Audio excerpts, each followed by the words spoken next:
আমি যখন এই আয়াতগুলো নিয়ে গভীরভাবে চিন্তা করি, তখন আমার মনে হয় আল্লাহ যেন আমাকে জীবনের সবচেয়ে গুরুত্বপূর্ণ এক সত্য শেখাচ্ছেন।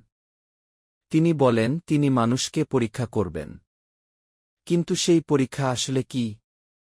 আমি যখন এই প্রশ্নের উত্তর খুঁজতে যাই, তখন দেখি আল্লাহ বলছেন, তোমাদের মধ্যে কে উত্তম আমল করে। এখানে একটি সূক্ষ্ম কিন্তু গভীর বিষয় আছে। অনেক অনুবাদে বলা হয় সবচেয়ে ভালো, কিন্তু আমি মনে করি উত্তম শব্দটাই বেশি সঠিক। কারণ সবচেয়ে ভালো আর ভালোতর এক জিনিস না। সবচেয়ে ভালো মানে কেবল একজনই হতে পারে। পৃথিবীতে একসাথে দুইজন নাম্বার ওয়ান হতে পারে না। কিন্তু ভালোতর মানে হল, অনেক মানুষই আগের চেয়ে ভালো হতে পারে। আমি হয়তো কখনো পৃথিবীর সেরা মানুষ হব না, কিন্তু আমি আজকের চেয়ে আগামীকাল একটু ভালো হতে পারি। আর আল্লাহ আমার কাছে ঠিক সেটাই চান। আমি নিজের জীবন নিয়ে ভাবি। এমন কোনো দিন আসবে না যেদিন আমি বলতে পারব, এবার আমি পরিপূর্ণ হয়ে গেছি, আমি আর উন্নতির প্রয়োজন অনুভব করি না ঘৃণা, আমি সবসময় অসম্পূর্ণ থাকব। কিন্তু আমি অন্তত বলতে পারি, আলহামদুলিল্লাহ, আমি আগের চেয়ে ভালো হওয়ার চেষ্টা করছি। এই উপলব্ধি আমার হৃদয়ে এক ধরনের প্রশান্তি এনে দেয়। কারণ আমি বুঝতে পারি, আল্লাহ আমার কাছে পরিপূর্ণতা দাবি করেননি। তিনি শুধু উন্নতি দেখতে চেয়েছেন। তিনি যেন আমাকে বলছেন, তুমি নিখুঁত হও, এটা আমি চাই না। আমি শুধু দেখতে চাই তুমি চেষ্টা করছ কিনা।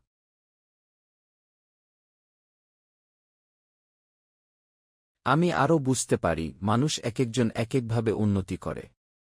কেউ খুব দ্রুত বদলে যায়। কেউ ধীরে ধীরে পরিবর্তিত হয়। কেউ বিশাল বড় পদক্ষেপ নেয়, আবার কেউ খুব ছোট ছোট পরিবর্তন আনে। কেউ আল্লাহর পথে নিজের সমস্ত সম্পদ ব্যয় করে দিতে পারে, আবার কেউ হয়তো প্রথমবার জীবনে সামান্য কিছু দান করে। কিন্তু সেই সামান্যটাও তো শূন্য থেকে এক ধাপ সামনে এগোনো। আর আল্লাহ সেই পদক্ষেপকেও মূল্য দেন। এটাই আল্লাহর রহমতের সৌন্দর্য। তিনি প্রত্যেক মানুষের অগ্রগতিকে গুরুত্ব দেন, যদিও সেই অগ্রগতি সবার ক্ষেত্রে সমান না।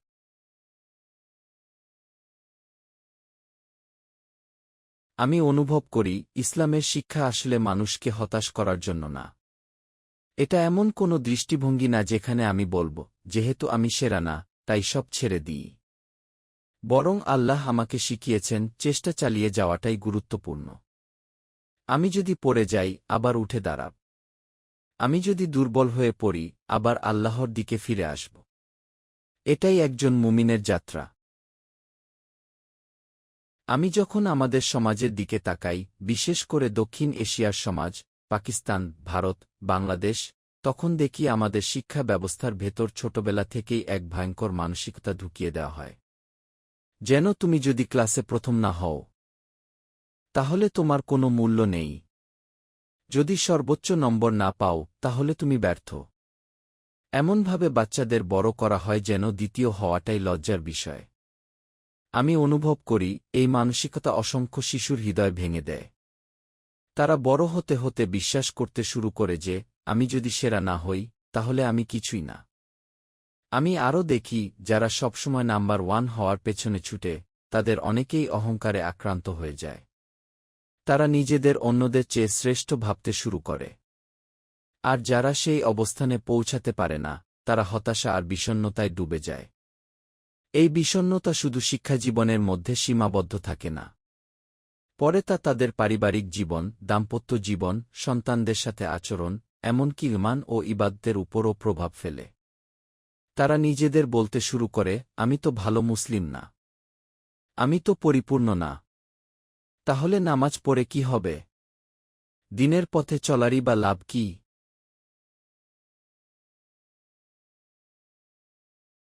আমি বুঝতে পারি, শয়তান মানুষের মনে সবচেয়ে বিপজ্জনক যে চিন্তাগুলোর একটি ঢুকিয়ে দেয়, তা হল, যেহেতু তুমি নিখুঁত না, তাই চেষ্টা করারও দরকার নেই। মানুষ তখন নিজেদের গুনাহের পক্ষে অজুহাত দাঁড় করায়। তারা বলে, দেখো, আমি পারফেক্ট না। আমি এত কিছু করতে পারব না। অথচ আল্লাহ কখনো বলেননি যে আমাকে পরিপূর্ণ হতে হবে। তিনি শুধু বলেছেন, আমি যেন উন্নতির পথে থাকি।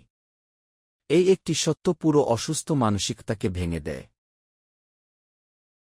আমি যখন এই আয়াতের গভীরে আরও প্রবেশ করি, তখন বুঝতে পারি কে উত্তম আমল করে এর অর্থ শুধু ভালো আর মন্দের পার্থক্য বোঝা না।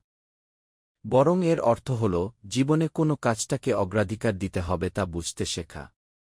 কারণ আমার সময় সীমিত। মৃত্যু আমার সামনে দাঁড়িয়ে আছে। আমি সবকিছু করতে পারব না। তাই আমাকে বুঝতে হবে কোনো কাজ এখন সবচেয়ে গুরুত্বপূর্ণ। আমি নিজেকে একটি পরীক্ষার হলে কল্পনা করি। আমার হাতে মাত্র ২০ মিনিট সময় আছে, কিন্তু সামনে ৩০টি প্রশ্ন। কিছু প্রশ্নের নম্বর ৩, কিছু ১৫, কিছু ২৫। তখন কি আমি প্রথমে ছোট প্রশ্নগুলো সমাধান করব? না। আমি প্রথমে সেই প্রশ্নগুলোর দিকে যাব যেগুলোর মূল্য সবচেয়ে বেশি। কারণ সময় শেষ হয়ে যাওয়ার আগেই আমাকে সবচেয়ে গুরুত্বপূর্ণ কাজগুলো সম্পন্ন করতে হবে। ঠিক তেমনি জীবনের ক্ষেত্রেও আমাকে বুঝতে হবে কোন আমল সবচেয়ে বেশি মূল্যবান। আমি আরও উপলব্ধি করি এই বিষয়টি শুধু ভালো কাজের ক্ষেত্রেই না, খারাপ কাজের ক্ষেত্রেও প্রযোজ্য। আমার ভেতরে অনেক দুর্বলতা আছে। কিন্তু কিছু দুর্বলতা অন্যগুলোর চেয়ে বেশি বিপজ্জনক। কিছু গুনাহ আছে যেগুলো আগে দূর করা জরুরি। যদি কেউ নামাজি না পড়ে, আবার একই সাথে প্রতিদিন কুরআনও তিলাওয়াত না করে, তাহলে তার প্রথম অগ্রাধিকার কি হওয়া উচিত? অবশ্যই নামাজ। কারণ সেটাই সবচেয়ে গুরুত্বপূর্ণ বিষয়। এরপর ধীরে ধীরে অন্য আমলগুলো আসবে। এটাই প্রজ্ঞা, কোনো বিষয় আগে ঠিক করতে হবে তা বুঝতে পারা।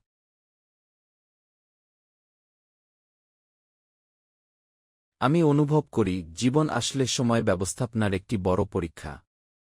প্রতিদিন আমার অসংখ্য কাজ থাকে, কিন্তু সবকিছু শেষ করা সম্ভব হয় না। কিছু মানুষ সারাদিন যা সামনে আসে তাই করতে থাকে, তারপর রাতে আফসোস করে, গুরুত্বপূর্ণ কাজটা তো করাই হল না। আবার কিছু মানুষ দিন শুরুতেই ঠিক করে নেয়, আজ এমন কোনো কাজগুলো আছে যেগুলো না করলে বড় সমস্যা হবে। তারা প্রথমে সেই কাজগুলো সম্পন্ন করে।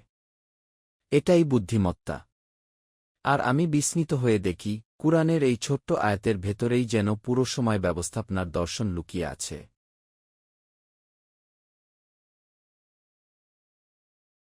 আমি বুঝতে পারি আল্লাহ আমাকে সেরা হওয়ার জন্য চাপ দেননি। তিনি আমাকে সচেতন হওয়ার শিক্ষা দিয়েছেন। তিনি আমাকে বুঝতে শিখিয়েছেন কোনো কাজটি বেশি গুরুত্বপূর্ণ, কোনো পরিবর্তনটি এখন সবচেয়ে জরুরি, কোনো আমলটি আমাকে আল্লাহর আরও কাছে নিয়ে যাবে। আর এই উপলব্ধি আমার হৃদয়কে শান্ত করে দেয়। কারণ তখন আমি জানি আল্লাহ আমার ব্যর্থতা নয়, আমার চেষ্টাটাকেই দেখছেন।